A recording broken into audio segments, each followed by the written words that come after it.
Hello and welcome to Into the Woods with Holly Wharton. This podcast has evolved over the 5+ years since it first launched. From now on, I'm going to be talking about deepening your connection with yourself, taking inspired action, and really trusting yourself and your intuition. And also mindset, of course, but mindset of all kinds, not just business mindset. I think. Things are changing for me, as you may have noticed if you've been following me online or listening to this podcast, so anything goes here. I hope you stay along for the ride. Thank you so much for joining us today, and now let's get into this week's episode. Hello and welcome to the Into the Woods podcast, episode 296. This is your host, Holly Wharton, and I'm back with another episode with the fabulous Joanna Hennon. Today we talk about something that we've mentioned many times before and something that I think you know we both do, and that is channeling or talking to unseen beings. And we ask a lot of questions, we explore the answers, and we come to a lot of really interesting realizations during this podcast. So I think this podcast episode was just as useful to us as we hope it is to you. We're talking about channeling, accessing the wisdom and guidance of unseen beings, because neither of us see the spirits that we're talking to. The topic was inspired by my upcoming book, which is called If Trees Could Talk, Life Lessons from the Wisdom of the Woods, in which I channel the stories of trees. So I talk to trees, they gave me their stories, and the book is based around that. So I've had to do a lot of mindset work with myself on this because I've had so many fears and blocks and limiting beliefs come up as I think about promoting this book, as I think about releasing this book, and as I actually talk about the book with people in my wider circle of friends and acquaintances. So my very close friends have known about this book. My Master Gut group has known about this book. I've talked about this book throughout all of last year as I was working on it. And it was really easy for me to discuss this with people that are really close to me, with people that know me well and that know that I do this kind of thing. But now that the book is getting closer to being released, and in fact it's going to be released in almost exactly a month, so April 23rd, that's triggered a lot of my crap because I've realized how uncomfortable I am talking about this to a wider audience. And that's not good because my intention with this book is to get this out there to a much, much wider audience than I have with my other books. So I'm aware that this is an issue. I'm aware that this is a problem, and I've been doing the mindset work to make it easier for me to do this. However, I'm also aware that I still have a lot of work to do. And every time I discuss this book with someone who's, again, outside of my intimate circle of friends, I realize that I've got to do some more mindset work. So that's my specific inspiration for this episode. But I think this episode will be really useful to anyone who has heard us talking about channeling and thought, I might want to do that. Or anyone who's interested in learning more about this or has questions. And again, if you have any questions after this episode, please feel free to get in touch with either of us, Joanna or me, and we will both be happy to talk about our experiences beyond what we got into in this episode. And maybe those answers will be just email, or maybe there are future podcast episodes on this topic. I don't know. Let us know what questions you have, and we will answer. So, before I get into this episode, I just wanted to say thank you again to everyone who's joined me on Patreon, and I would love for you to join me as well. So if you've ever gotten value from this podcast, or you ever feel like you've learned something useful, I would love for you to support me on Patreon and help this podcast to continue. So running this podcast obviously requires an investment of time on my part in recording the episodes, but also money, because I pay someone to edit the show, and I pay for hosting, and all the good stuff that goes with marketing content. So if you would like to support me on Patreon, I would be very pleased to see you over there. You can head to patreon.com, and that's patreon.com/Holly Wharton, and you can join me there. I've got a ton of different tiers starting at $1 a month, and every little bit is very, very welcome and useful. And you can change your tier that you choose to sign up to at any time. So, moving on to the episode.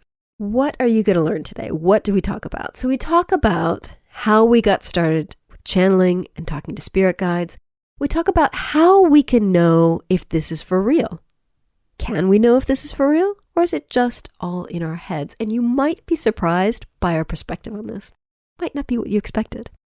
Next, we talk about how to talk about this stuff with people outside our immediate circle of friends. So, as I said earlier, it was super easy for me to talk about my tree book with people like Joanna, with people like Joe Casey, with people like my friend Cara Wilde, because they know about this stuff. They know me well, and I know they're not going to be judgmental. But with the wider audience, how do we talk about this stuff?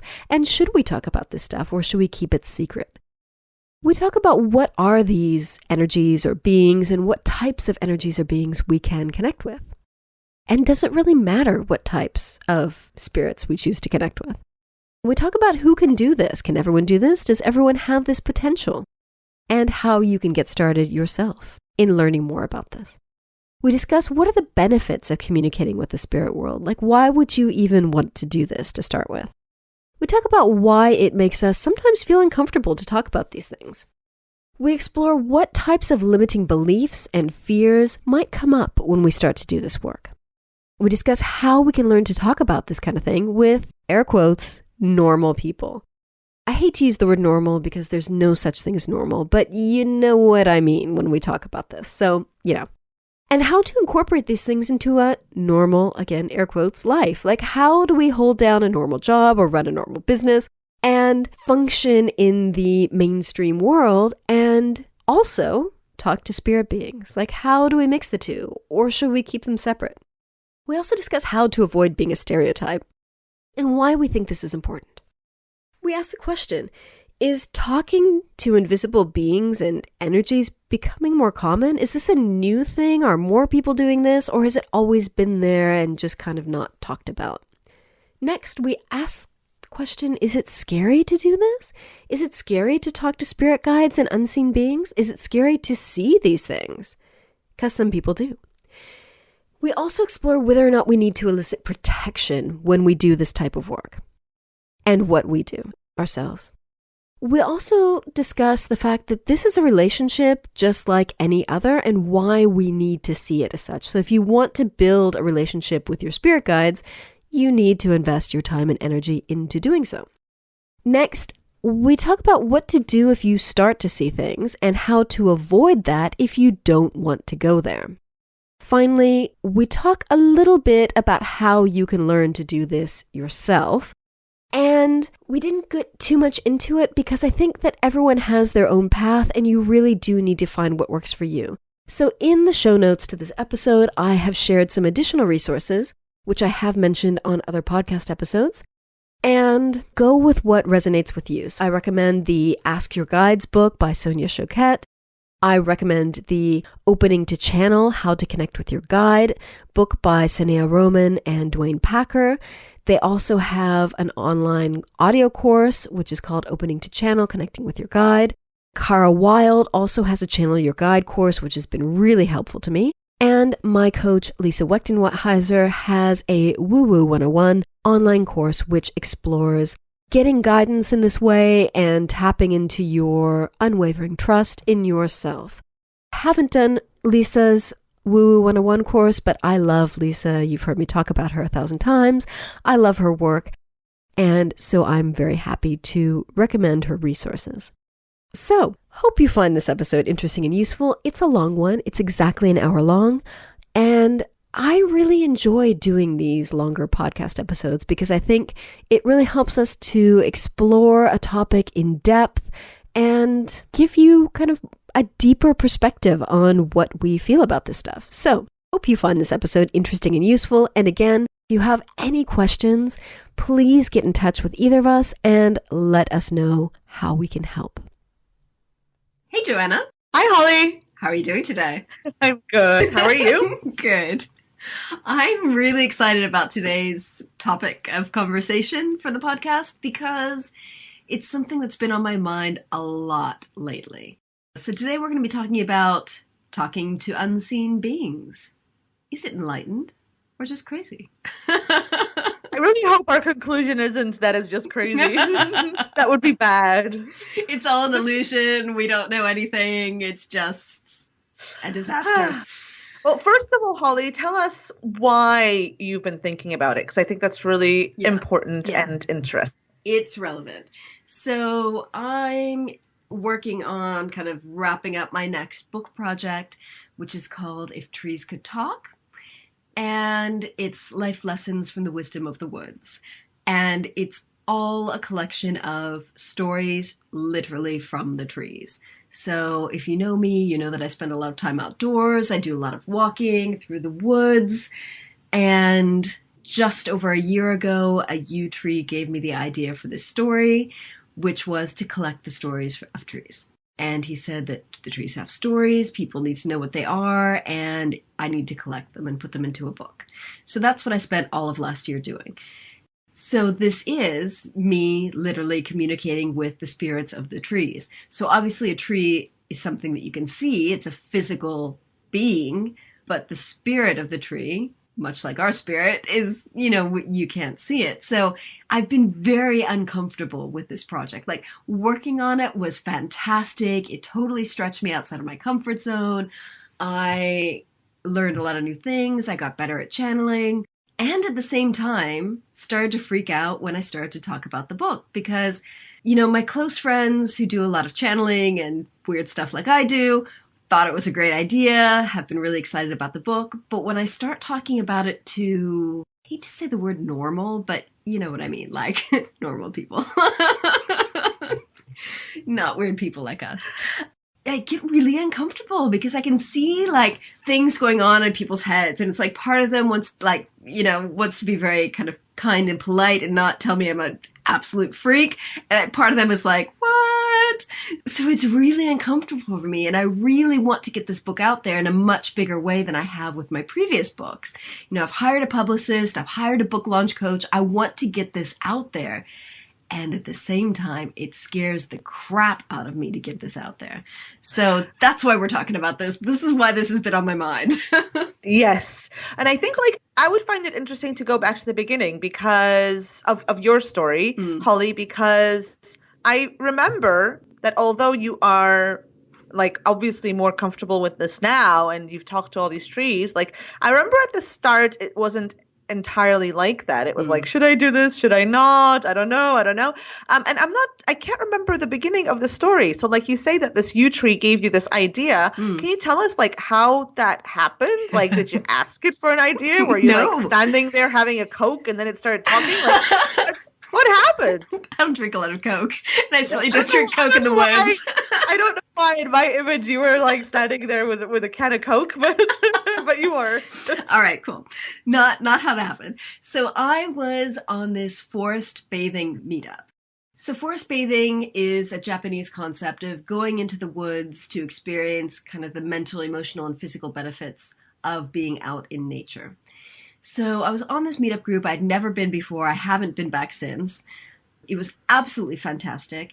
And they were basically teaching us different ways of kind of engaging with the woods, like ways to smelling and hearing and engaging all our senses in the forest.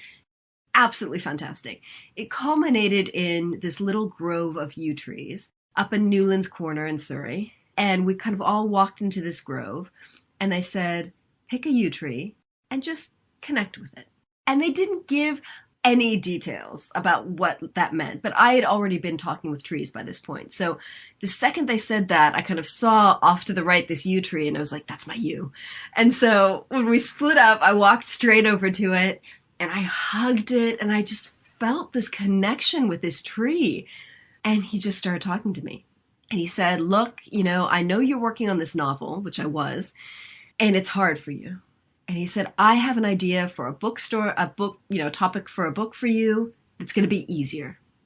So why don't you put your novel aside, work on this book, and then come back to the novel later. And then he told me what the book was. And again, it kind of gave me more details.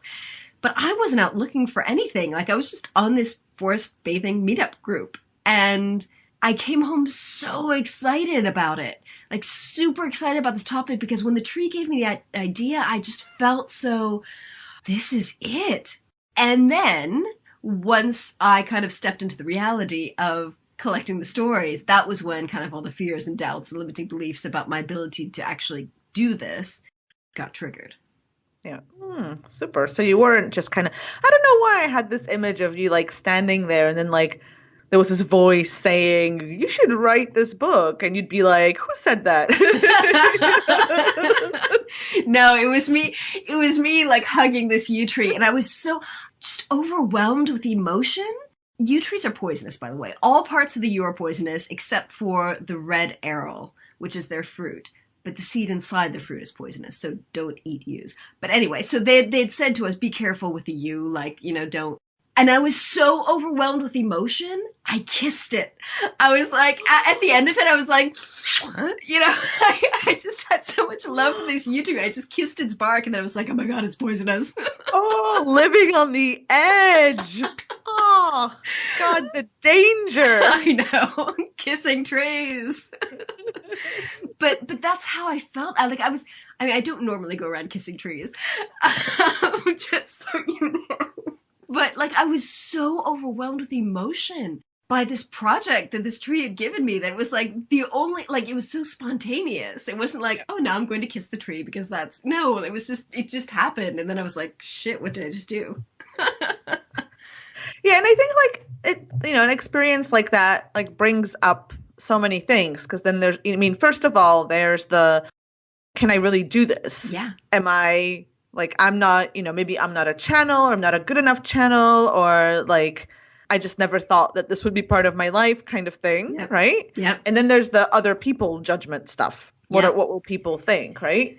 And I think other people's judgment it was well summarized when you came over that week and spent time with me and my family and told my son that you talked to trees, and his little face was like, Mommy's friend is crazy. Exactly. He's like, what are you talking about? Trees don't talk. And we still haven't convinced him, by the way. No, we haven't. Yeah. So there are two things to talk about, I think. Because I had the same. Like when I started, I don't talk to trees. I suppose I could.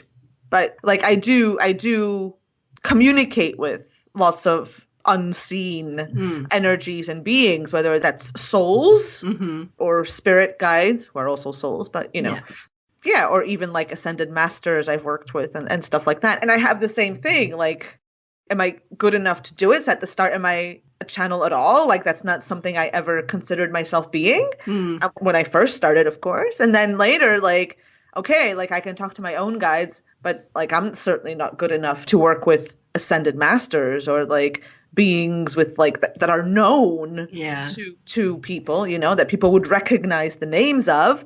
And then it's that self-questioning bit. And then the other side, like, are people going to think I'm crazy? Am I crazy? Yeah. There's a lot of kind of entangled in this. And I think like we'll talk about benefits later to kind of to show that it's worth it. But maybe we can start with who can do this. Yeah. Right. And because we all like, I think whenever people kind of go into anything new, they think like they're the only ones who feel that way. And it's just not true. So like if you're listening to this and maybe you've had some experience in hearing some voices or, having some impressions of energies or messages or something, and you're maybe doubting like whether you can actually do this, you can, right? So anyone can do it. Anyone can do it. It's something that I firmly believe that it's something that we're born with that potential. Mm-hmm. Everybody has that potential, and we develop it in various ways, whether intentionally or not intentionally. And so, if you practice, you get better. It's like anything else. It's a skill like that, right? So if you're doubting whether you can do it, I think both of us can tell you that you definitely can. Yeah. How did you realize that you had the potential to do this? How did you get started? Oh, I wanted the potential. Yeah. I wanted to read a book and like learn from a book and because when I started, I was doing this intuitive art course where the people who were leading it were channeling. Yeah. And I was like, why don't I have a spirit guide? Like, I also want a spirit guide. It was really like belonging to the cool club, right? Because Yeah. like the instructors had spirit guides that they talked to. And then some of the more advanced students in the class also had spirit guides that they talked to, And I was just like, I want to be one of the cool kids. Like, Yeah. I also want a spirit guide. And I remember like going to them and going, give me a book and then I will also have a spirit guide. And they were like, you're not going to learn this from a book. I learned it from a book. Well, in my case, they said you're not going to learn this from a Really? book. Interesting. Yeah, that's not how it works. And Huh. there are books. Yeah. But that certainly wasn't my path because I'm a serial learner and my kind of natural state, despite what I do for a living now, is to be in my head. Yeah. So that wasn't my path. So yeah, and eventually I just had to kind of resign myself to not having a spirit guide and being one of the kind of lowly non-achievers in the group. And then it kind of just happened one day. So it's like you set the intention and then it happened. Yes, if we're going to be fancy, yes. Yeah. So, but it certainly wasn't. It didn't feel that way. No, it wasn't that intentional. It was like, I want this. And so hopefully someday I'll have it. But since I didn't know how, I had to let it go. Like I didn't have any steps, right? Yeah. Like I was hoping they'd say, read this book and then practice for 3 weeks and then your spirit guide will come. Like that's what I wanted, But that's not what I got. So I couldn't kind of get started on a process because I didn't have a process. So I had to just let it go and let it happen. And when it first happened, I mean, I've told this story before. I thought I was crazy. Like, even though I had just spent months and months and months wishing and hoping and asking for, like, when will I get my own spirit guide type thing. When it actually happened, I ignored it because it really freaked me out. And so I ignored it, and at first I didn't really tell anyone.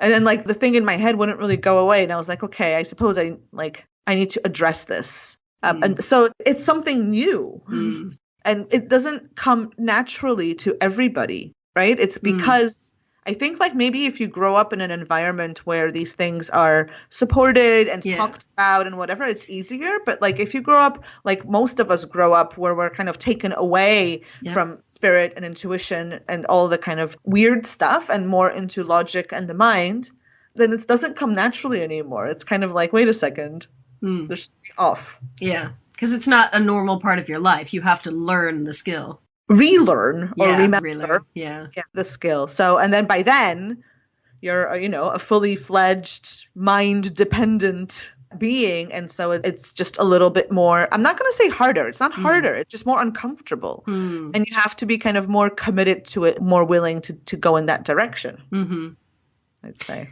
So why would you want to go in this direction? Like, what's the benefit of communicating with these unseen beings? Why would someone want to get started in this? Aside from like wanting to be part of the cool club. That's exactly like I'm a little bit stumped because clearly like I had a totally like non-spiritual, totally horrible reason for wanting to do it. I want it to belong, right? I want it to be one of the cool kids. But I understand that because it was like I was aware that there are people who could do this kind of thing. And I also looked up to people like that.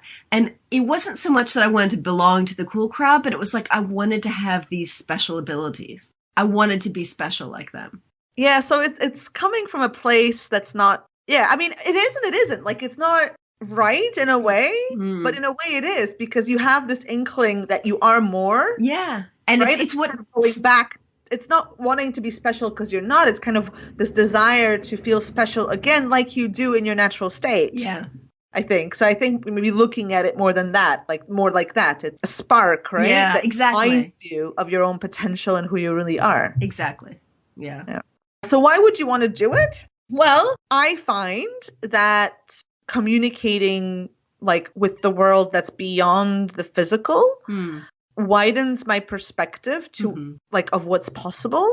I get a lot of guidance that way. And like when I don't, like I use all the channeling stuff and the communication stuff. And like, I use that as the how. Like, I know that a lot of teachers say that you shouldn't focus on the hows when you're trying to manifest something or just in general in your life. It's better to let go of that. I don't see how that's possible. Like with the mind I have, I don't think it's possible to let go of the house. But not only that, you have to take action some way. And also that, I'm like... So you got to know what actions to take. Yeah, so it never really made sense to me to let go of the house. Yeah. So I use that spiritual connection or channeling or whatever you want to call that, insight, intuition, whatever you want to call that, as my house. So it just gives you some guidance on what to focus on and where that next step is, or where energy needs to be released, or like what you're not seeing, or so I think when we just focus on the physical, we're very limited, right? Because not all the energy, like if we think like the physical world is energy that has been kind of put into form, not all the energy of the entire universe has been put into form in this particular moment in time. So then there's all this other stuff to tap into beyond what we see physically around us. So I think it's kind of silly not to tap into it. Yeah, but I think it's hard for a lot of people because we're so focused on physical reality and stuff we can see and touch and feel that I think it's hard for a lot of people to accept the possibility that there are also things out there that we can't see. I agree. And that's faith, right? Yeah. Like I don't think we can say like, is it true? Is it not true? I don't know. Yeah. Like sometimes I say to my husband, like, I don't know. Like I say I have guides and I say I work with these masters. Like I can't prove it, obviously. No, and maybe it's like some part of my head that's given me this information. Like my gut says, no, that's not the case. But like maybe. And I think in the beginning when we all start channeling, I think a lot of us think, oh my God, am I crazy? But I think the fact that we have that awareness and we can ask that question, to me, is an indicator that no, we're not.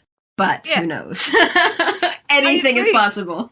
Anything, but that's it. We don't actually know. No. I mean, people see stuff, but the mind is so complex. Yeah.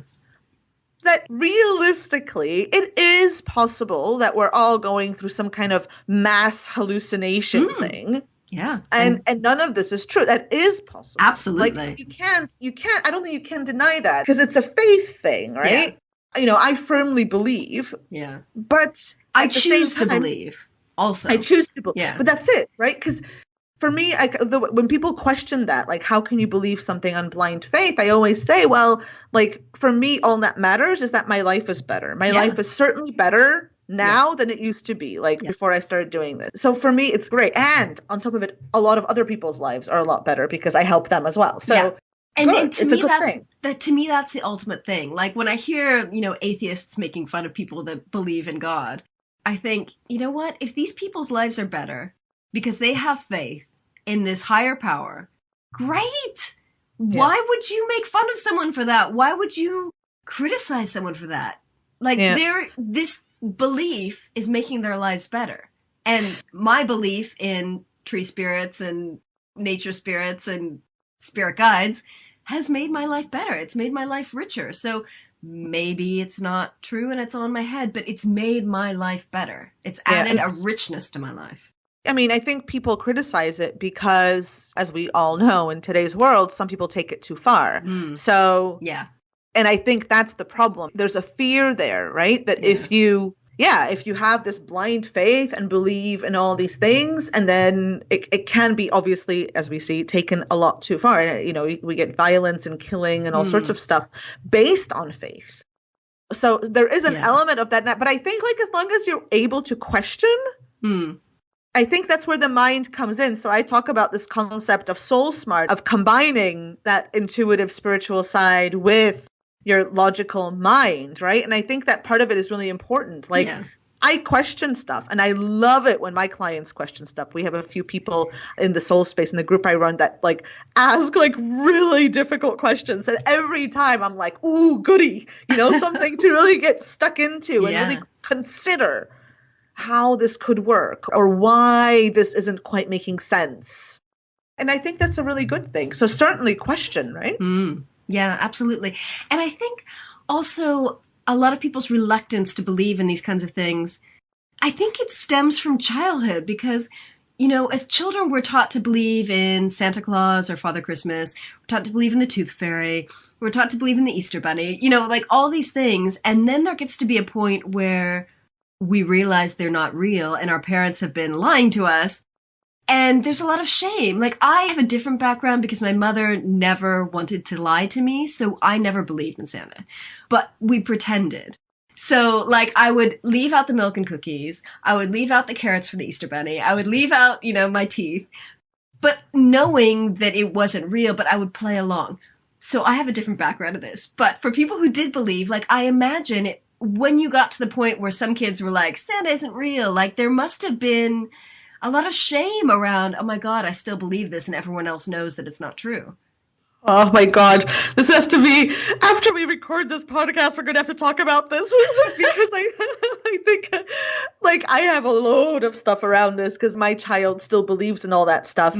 Like, sometimes I think it's a good thing because, because it makes his life better, right? Like, it makes his life more magical and whatever. Yeah. But on the other hand, I'm like, he's getting quite big now. And I'm like, yeah, that day when he finds out that everybody else knows except for him, I'm really worried about kind of psychological implications. From what I understand, like, I don't know anybody who's been traumatized by this. So hopefully it'll be a smooth transition. I don't remember finding out myself, my husband either. I don't know anybody for whom, like, this is a thing. So hopefully it'll be okay. Or maybe they're just not talking about it, but inside they're traumatized. Great. Thanks for that, Holly. Sorry. We'll talk after. But it's true that, like, I wasn't thinking about the shame or whatever. Like, I've never heard that kind of associated with the stopping believing in the childhood stuff. But I know that there's a lot of, like, you're too old to believe in this now. Exactly. Yeah. Right? Even like, you should know better. Yeah, like, clearly the Easter Bunny doesn't come and bring you chocolate. And I had this conversation with my son quite recently, actually. Like, I keep saying, like, oh, I don't know if the Easter Bunny will come this year because I think you're too big. And he's like, no. And I don't really know. Like, I definitely need my basket of chocolates. The Easter Bunny will be here. Don't send him away if he knocks on the door. But we're told that we're too old. So it's like we're encouraged to leave all that magical stuff in the world of childhood. Yeah. Then it feels weird as a proper grown-up with, like, responsibilities in a real life. So how do you combine this? Like, how do you still believe in the magic and have a successful adult life?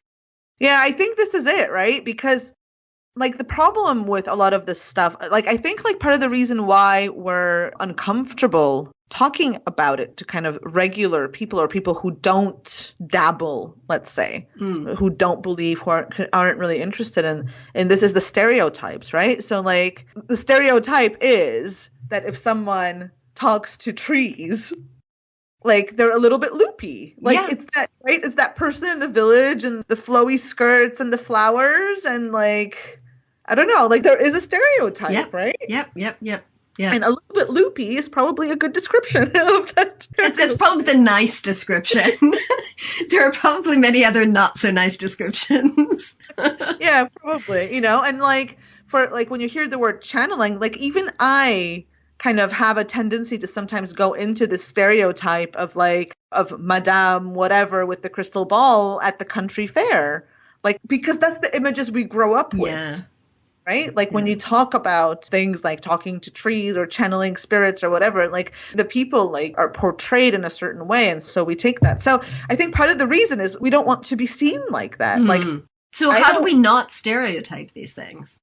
Well, I guess by allowing ourselves to be ourselves, to not, like, be those stereotypes and actually talk about this stuff to regular people. Like, I have found that, like, when I talk about this stuff, sometimes people go, you know, okay, bye, really, really quickly.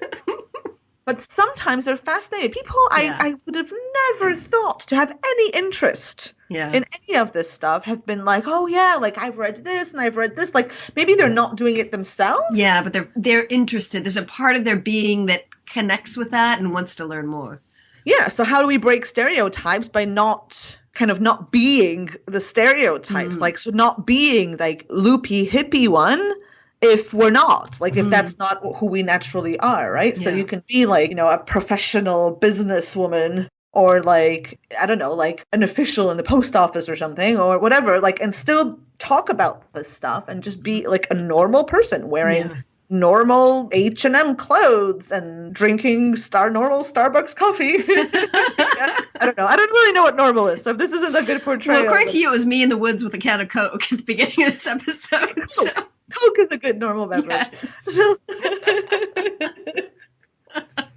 yeah. You know, so I think it's like living lives, holding down a job, being a responsible adult, and at the same time doing this stuff. Yeah, I actually, like, this wasn't the conclusion I thought we'd come to, but in fact, it's that, right? It's that authenticity. It's that actually allowing yourself, coming out of the closet, like not keeping this stuff secret, but like the only way we're going to make it normal is by talking about it as if it's normal. Yeah, and that's the hard thing for me. And I've done so much mindset work on this over the last year. My God. But still, I have more to do because I can feel myself when I talk about this book with certain people. I can feel myself kind of being like, yeah, I talk to trees, and not presenting it as if it's normal because I'm aware that this person that I'm talking to might judge me for it. Yeah. So there's more work to be done because I think that's definitely the answer.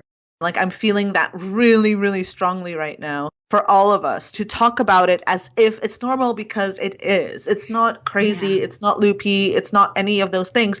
And by giving it names like woo-woo, I think we're playing into the stereotypes. It's like, here's this normal life. And also I do this really weird woo stuff on the side, but don't tell too many people. Yeah.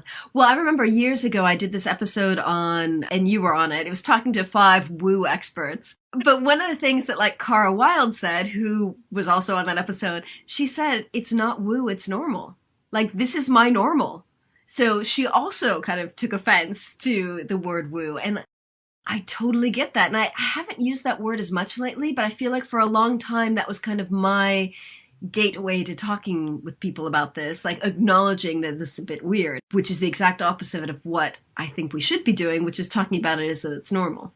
Yeah, exactly. And I mean, we've made it a normal part of our lives. Like, my whole business is built around this idea that adding that intuitive, soulful, spiritual, channel-y side is like, you're just adding it to who you already are. It's not replacing you. You're not going to be some kind of like weird person from now on if you give in to these nudges to explore that part of you. And in fact, like, I really think that as long as we're keeping it separate and not using it, we're not actually acting from a place of wholeness, which means that we can never, and I really believe this, never grow into our full potential. Because if you're not coming from wholeness, you can't experience the wholeness of what's available to you. So it's a really, really important thing for more people to accept this part of themselves and start using it, right? Yeah. Yeah. And now that we're talking about it, I guess that's part of our role, Holly? Yeah, I think so. And I feel like this book is a huge turning point for me because I've already started getting it out there more than other books. And I've already started talking about this with a wider audience of people. So I feel like this is a turning point for me in talking about this stuff with a wider audience of people. And I was talking to my publicist and she was like, yeah, this is how we can spin it. And this is how we can, this is our angle. And I think we should get this out to some mainstream media. And I was like, I know this is what I'm paying her for, but like, I don't want to do this. Yeah. And she was like, and I think we need to go with a little bit of a sensationalist vibe to it because that's what's going to attract people. And I was like, God, I don't want to do this. But I do because I want to get it out there, but I'm so scared of the judgment. Yeah. And I know I just need to suck it up and do it. And do the mindset work so it doesn't painful. And we don't suck it up and do it. I know, but like lands, do we? but I need to step outside my comfort zone and do it rather than staying safe where I am and just being quiet about it and just mentioning my book to my channeling friends. Yeah, but that's it. And I totally get that. Like, I mean, for you need to align first and act after, right? So that's the becoming the person who's comfortable doing that. But I totally get it. Like, I have stopped going to social functions. I've stopped participating in normal life, or I'm just honestly, I have tears in my eyes right now because I'm kind of only realizing how significant this is. like while we're recording this live. So it's a little bit weird to be like getting this podcast might get emotional, guys. Yeah, getting this much insight, like, live on air. And I know we don't have to air it, but we will. But I'm just realizing, like, I've really stepped out of any sort of normal life. I don't go to parties. I don't go out for dinners. I don't see anybody. I talk to people online, but the people I'm comfortable talking to. And it's because I remember, like, when I stopped, I just said, like, I don't want to go to things where I can't comfortably say that I work with fairies or the Yeshua, Jesus energy. But the problem with that is that I put the fault for that with them, right? So, like, they don't understand. Yeah.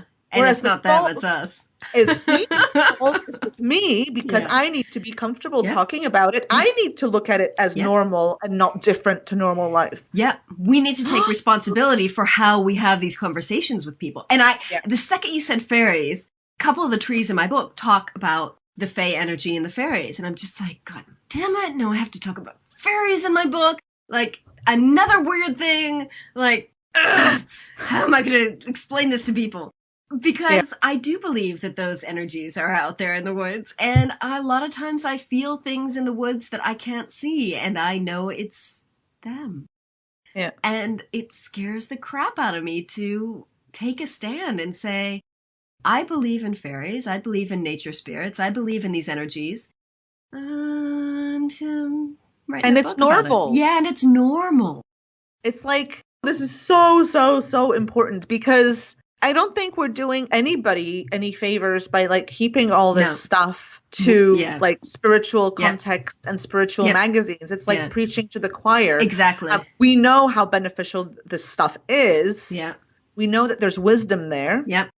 And our role is to be normal about it. Yeah. And like instead of hiding out. So like I personally have been hiding out and I'm going to make a public commitment. I actually yesterday just accepted an invitation to a big party of an old friend's 50th birthday party, like with like everybody I've ever known. Like not ever, but like a lot of people I haven't seen in many, many years. And I just accepted this. And I was just thinking, I was thinking about that, like why I felt comfortable accepting that. And now this is bringing another layer to it. So now I'm going to go and not kind of hide what I've been doing for the past few years. And have conscious conversations with people. Conscious conversations. And I would say perhaps do some mindset work before to make it easier for you to do that. And I'm making notes as we're doing this episode, not just for the show notes, but also for myself on mindset work that I need to do so that it's more comfortable for me to talk about this as if it were normal, because it is normal.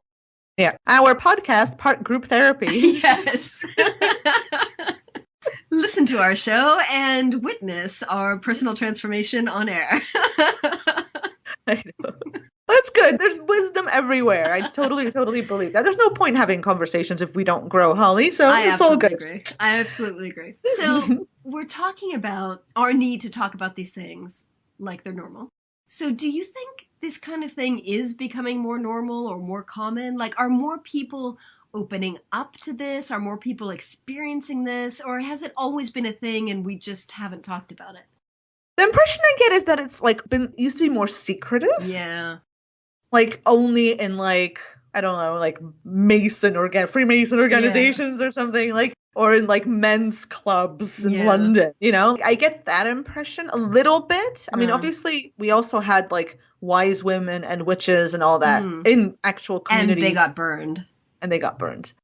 But I feel like more kind of regular people, logical people kind of that are more down to earth, that aren't necessarily like suddenly hearing voices or seeing aliens or ghosts or things. People are intrigued, and they're intrigued enough to explore. I see there's still like a real barrier to the actual doing. So like I ran a course on working with spirit guides years and years ago. And I was super surprised that like not more people wanted to join in on that. And when I asked the people who had expressed interest but didn't sign up, et cetera, a lot of them actually said like that they didn't believe that they could do it. Like they were expecting that they would try and nothing would happen for them. So like they understood that some other people did it. Right. But I'm not special enough. They didn't think, I'm not special enough.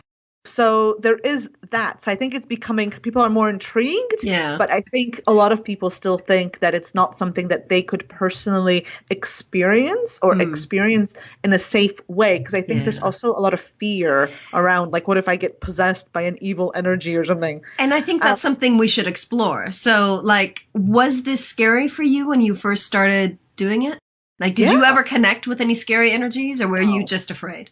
I don't actually believe that we need to protect ourselves. And like, I personally don't believe that. Like, apparently there are like some things out there that you wouldn't want to connect with. I've never really delved into that side of it, I think. And I really don't have any interest in that. And I trust that by asking my guides to protect me, that's enough. So I feel protected from all that. I don't see it as an issue. And I encourage, if you think this is an issue, then I encourage you to also like simplify it and just ask your own guides or your own angels or whatever to protect you in this way, and then just don't think about it again. Yeah, exactly. Yeah, I don't do a lot of protection stuff either. I years ago made contact with my guardian angel, and I just ask her to protect me from stuff, and I trust. Yeah, I do clear energy, or my husband does. That's one of his responsibilities in the house is to sage the house. Whenever like I get to a point where I'm not sleeping very well, he needs to sage the house. So so we do clear energy because energy does get stuck. Yeah. And that could be from other entities as well as from us and anything we bring in. And obviously, since I communicate with other things, like I bring in a lot of stuff into the house. So clearing energy is a good idea, I think. Yeah, but I think like with anything, if you approach it from the energy of love rather than fear. Yeah, that's very powerful. And if you set the intention, like I just mentioned Kara from that episode a while ago, but she always talks about setting the intention to communicate with the creme de la creme of the spirit guides. Like set the intention to connect with the highest level guides that are available to you right now, rather than, the lower one. That's really cool, actually. I'd never heard that before. Yeah. I've heard her say that so many times, and I love it because it's setting the intention to work with the highest level. Yeah, I really like that. So, I mean, your intention is super powerful. So use that, right? Yeah. And is it scary? Yeah, but like it's scary. Like I found that it was scary in an uncomfortable way. It's kind of this like, I don't really know what's happening way. Yeah. Like I didn't feel threatened. The only time that I was really I felt threatened was when I experienced the parallel realities thing, which is not, if you're interested in that, send me an email or something, but like that's not for this episode. But that was scarier. Yeah. Oh, absolutely. Things around me changed, like physically I could see change, which was scarier. This I didn't feel, it was just scary because it was uncomfortable. I didn't really know what to do with it. It was a change to my normal, and and it's kind of like this out of your comfort zone. Yes. Scary, which is different to like I'm gonna be eaten by a bear scary. Yeah. For me, like if I'm at home in the comfort of my home and I'm connecting with spirit guides, I've never been scared. But there have been many times when I've been out in the woods alone and I can sense energies that I haven't kind of called to me. They're just doing their thing. And that does scare me. And I talk about this a little bit in the book, and I was really, really debating about whether to tell this story about something that happened to me in the woods at one point. Nothing happened. It was just all of a sudden, like, I felt this really beautiful energy. I was connecting with the tree. It was wonderful. And then I stood up and I kind of walked out of the tree because I'd been in this tree trunk. And it was like the energy shifted and I felt something. And I was so scared that I like walked a full circle around the tree to see if I could see anything. And of course I couldn't see anything. There was no one there. There was nothing there that I could see. But I knew something was there and it scared the crap out of me. So again, I was not sure whether to include the story in the book, but I still don't know how to like reconcile this, because what the heck was it? Was it just I was scared because there was an energy there that I didn't expect? It surprised me. Was it something that was a bit dark? I don't know. And the fact that I can't see it scares me too, because it's like I rely a lot on my vision and being a visual person. So when I feel that something's there, I don't know. Yeah, I mean, it could have just been like you were kind of bathed in the love and light of Yeah. this tree, and it was almost like the stark difference Yeah, it might have in been. energy. And it You know, might have it been might, just that I was, caught off guard or were not yeah, expecting this other energy. It yeah, might have been that. yeah, But then of course yes. I kind of spiral into this panic Yeah. and I thought, okay, I was really deep in the woods and I was like, I have to get out of the woods. It's gonna start getting dark soon. I have to get back to my car, pull out my phone to check the map. My battery goes from 40% to 0%. Then I'm like, oh my God, reading all these Oh things no. into it. Like, when has that ever happened to my phone? Never. Clearly something's wrong here. And I like put on my backpack and like speed walked out of the woods. Oh my But God. Okay, that is scary. okay, yeah. Like, but again, I Yeah. think that was just me freaking out. Like, I think perhaps if I had allowed myself to stay there and talk to the thing and say, like, hey, what you doing? I don't know. I mean, it's really hard to know, to be honest. Like, I don't really know much about this because it doesn't kind of interest me as much. Mm, But like some of the things that I've read clearly state that there's kind of like a whole kind of battle going on, and like yeah, there are dark energies, and there are dark energies on Earth. yeah, But again, like it was what you choose to focus on, yeah, right? That really matters. And I think like there will always be stuff that we either, it could be scary because it's evil, or it could feel scary because we don't know what it is, right? So exactly. part of this kind of working with things that we can't see thing process is getting comfortable with the unknown, Yep. like, and not like just knowing or choosing to believe that we are safe and okay, even if we don't really understand Yeah. everything. Yeah. And just being okay with not Mm, knowing what happens next, what that was, what's really going on in the spirit realm, yeah. whether the spirit realm really exists, or if this is all in your head and you're crazy. Like all of that. I think we have to be comfortable with that. Absolutely. And I think that's why I was so scared of putting that story in the book because I don't have any explanations for it. Like, I can't be like, so I felt this weird thing, I hightailed it out of the woods, and this is what happened. This, and this. Like, I still don't have an explanation for it. So I think that was really uncomfortable for me to share this story in the book and say, I don't know what was going on here. And I think that's really important, like to acknowledge that, Yeah. like that it's okay for us to talk about things we don't understand. Like, Mm. especially, I mean, I know like a lot of people listening to this also run businesses of some Mm. kind or an entrepreneurship of some kind. And I think this is a really important takeaway, that we don't have conversations about often have conversations about things that we haven't quite figured out yet. We like to appear like we have it figured out and Yeah. like we have the answers. So we have conversations where we're teaching, or like we participate in conversations trying to contribute with something specific or something useful for the others. We try to be useful and part of the solution and all those kinds of terms. But we've talked about this before, Holly, like there Mm. isn't enough, I don't think, conversation about the things that we don't really understand. Mm-hmm. And without like this need to come to a Yeah. conclusion. Yeah. And books, because I feel like when you write a book, you're supposed to be the expert. And I'm totally not the expert on this topic, but yet I've written a book about it and it's coming out next month. So I think it's being willing to speak and write and express the fact that we don't have all the answers to everything. Yeah, and explore the things to which we Yes. don't have answers, And learn like, more.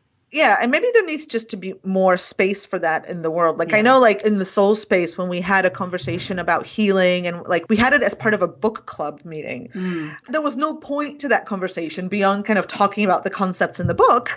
And like, I haven't organized another one yet, but I will, because people were really, really happy to have that space Mm. to just have a conversation about healing and like what it Mm-hmm. is, what it isn't, how I feel about it. Do I believe in it? Do I this? Do I that? Like just without any conclusion, without any kind of expectation to learn 3 new things or Mm. start a process or none of that stuff, but just space to explore. And in our busy lives and our kind of achievement centered Mm. society, I think that's really lacking. Yeah. Yeah. More space to explore. Yes. And I'm aware as we've been talking about this, like we've even kind of titled this Talking to Unseen Beings, but there are people that do see. Yes. So I think that's also important to bring up because if someone goes into this and they start seeing things, don't freak Yeah. out because that is also normal. It is. So I'm going to bring it back to fear. I know I just said that we should always approach these things from love and not fear, but I do have a fear that I haven't been able to kind of shift out of, or I have chosen not to shift out of. And that's, I have a fear of seeing unseen things. And I very early on made it very, very clear to my guides that I am going to quit in a second if I see anything. So nobody's allowed to like visually show me anything. Like, cause I would like wake up in the middle of the night with my heart pounding. I'd be scared to walk to the bathroom. Like, I'd be so afraid that I'd see a ghost or some kind of entity, and I'd totally freak out. So I have an agreement that I can see stuff in dreams. And I sense rather than see. So I don't even hear, like, even like you said, you hear a voice in your head. I don't hear. I sense energy and like translate it into words. That's the best way I can describe it. But we have a very strict agreement that I don't see anything. Oh, okay. I'm kind of on the fence about that. Like, on one hand, I know I'd be scared if I saw something, but on the other hand, I really want to see. Okay. No, I really don't want to. So you guys, if you're listening, set the intention for what you want. So that's okay too. Like that's not kind of part of this topic, but like that's really part of setting. Well, maybe it is actually. It is because it's setting the intention for how you want to engage with these energies. Yeah. So like when I teach this, I always say that it's a relationship like any other. So like you have to time so that you start seeing like how this feels, how they communicate, how you receive the information. So it's a relationship that you'll only get to know with time and practice. And also as part of that relationship, you're allowed to set boundaries, just like you would in a normal human relationship. You're allowed to say, this is okay, this is not okay. A lot of people only channel or talk to these beings like in a certain container. So they'll have a ritual where they kind of open the lines of communication. And like, I never wanted that. So I, from the beginning said, I want the communication lines to be open all the time. So I don't open and close. It's kind of, well, sometimes I close, but like enough. enough. Now Netflix, But in general, I always have access. And that's kind of always how I've wanted to do it. But you can set that relationship, you can shape that relationship and those boundaries in whatever way you want. And I think that's super key because we're so used to engaging in relationships with other people whom we can see, touch, feel. They're there, they're very tangible. And somehow I think it took me a long time to understand the concept that I can build a relationship with unseen energies as well. Like it's just the same kind of thing. It's like now I'm, starting this plant spirit initiation apprenticeship and we're doing a lot of shamanic journeys and I've connected with my power animal. My power animal has changed. And I realized I never built a relationship with my previous power animal. And now I really want to, but I realize like that responsibility is on me. Yeah, and the relationship means you set aside time to actually communicate, that you listen, that you learn, like all those kinds of things. And I think like part of the reason why we don't look at that as a relationship is that we tend to naturally put those beings above us. And and the guides repeatedly say to, certainly in my context and in the work that I do, that they're not, like they remind us that they're not above. We're all on the same level. It's just that like we're currently down here and so don't have as much access to the wisdom that they have access to, right? So it's just, we're kind of in different places at the moment, but it's still an equal relationship and they cannot, you can't kind of expect them to tell you what to do, or that if you connect with them, then they'll like possess you in some way and make you do stuff you don't want to do. Like you still have full control over all that. So I think that's important to say as well. Yeah, it is. And I feel like we've just had this almost hour-long conversation about this, but we haven't addressed one thing. Like, what are these beings that we're connecting with? So we've talked about spirit guides, we've talked about ascended masters, we've talked about nature spirits. Like, what other kinds of things are out there that people might want to connect with? I don't know, fairies, your own higher self. Yeah, absolutely. Spirits, ancestors. You might want to, I don't think it really matters what they are, to be honest. I think you start with your higher self, your spirit guides, whichever one you choose. Then you see what happens, where you're kind of led to, and just follow those nudges that feel like it's something you're curious about. Like, and I don't think we can really define it, to be honest. And I don't know, like, I don't really feel like it's important to try because I don't think we can. Like, I don't think from our vantage point we can actually understand how it works. Yeah. And the guides that we work with can change. It's like sometimes they come in to help us with something specific or in a specific period of our lives, and then they go away and someone else comes. Yeah, it's just kind of developing that willingness and ability to connect in with something that you can't see. Mm. And then you get to choose like what you connect in with. Like people work with ascended masters or like angels for different sorts of things. So explore. Yeah. So what is the best advice that you might have for someone who wants to get started in this? Interesting. Set aside time? Yeah. I don't know. Like, I think it's so different. It's so different for everybody. I mean, if you want to talk to trees, then read Holly's new book and then maybe... I think like if you set that intention, like if you go hug the tree and ask the tree a question or something, or just not a question, just like let yourself receive what's there, then the trick is to trust, right? That's where it's coming from. And same from your spirit guides or higher self or another entity. Like the main thing is the trusting that what you're getting isn't just in your head, that it's something. And the filter that I put that through is whether it's useful to me or not. Yeah. Rather than is it real or not? Because I don't think that's a conversation that's worth having because we don't know. So it's much better to say, is it useful to me or not? And if not, why? Like, is it not specific enough or whatever? Like, and you just kind of keep asking more questions. And that's something that you're really good at, is getting useful information from your guides. That's because I've had many years of frustrating trust and love messages that I couldn't do anything with. So I've trained, like this is again part of the relationship building, right? So like my guides and any entities I work with know what kinds of information I need now. So I get really, really specific stuff. It's true. But I've had to ask for that. And a lot of people are unwilling to ask for that because they think that they have to, I don't know, like almost kind of bow before the entities. And just accept what they're given. Yeah, which I'm never good at, just accepting what I'm given. So that's a personality thing, you know. But so how to get started? Set aside some time. Pretend like you're connecting in with your guides. I mean, it's hard to say how you started because we're not talking about a specific entity or anything. But like, so if it's your guides, then visualize, you know, seeing your mind's eye, like what it would be like to meet them and then kind of see what happens. I would say. Good. All right. And get comfortable. Yeah, I agree. Just get comfortable with not knowing exactly what you're doing and get out there and give it a try. Set the intention. Yeah, I mean, and if you're really interested in this and don't really know where to start, then let me know. Because I help people with this all the time and I'm pretty confident I can help you too. Yay. All right. Well, let's wrap this up then. If anyone has any questions, they can email you at Joanna@joannahennon.com or just PM me on Facebook or Instagram. Yeah. And I'm Holly at hollywharton.com. And I'm not spending much time on Facebook these days, but I do check my messages there. So feel free to message me and let us know if you have any questions. And good luck on your journey. So thank you for listening. Please drop me a line and let me know what you thought of this week's episode. You can email me at holly@hollywharton.com and get in touch there, or you can find me online and reach out. I would love to hear from you. I love getting emails from listeners and I love it. So please feel free to reach out. And thank you so much for listening. If you enjoyed this episode and you have not yet subscribed, please subscribe in Apple Podcasts or wherever you listen to podcasts.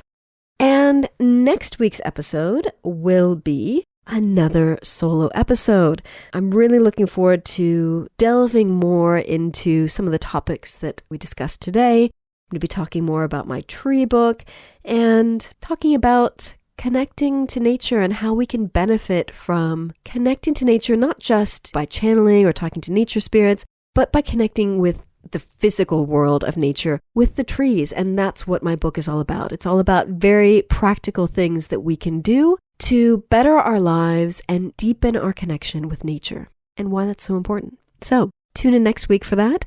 And in the meantime, remember to visit hollywharton.com/296 for the show notes on this episode. Thank you so much for listening. I totally appreciate you tuning in every week. Thank you.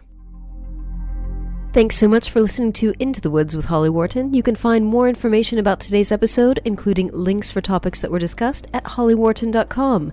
That's HOLLYWORTON.com. If you'd like to connect with other listeners and get support on your journey, I would love for you to join my private community on Patreon. That's patreon.com/Holly Wharton. That's patreon.com/Holly Wharton. Thank you so much for listening, and I look forward to seeing you next week.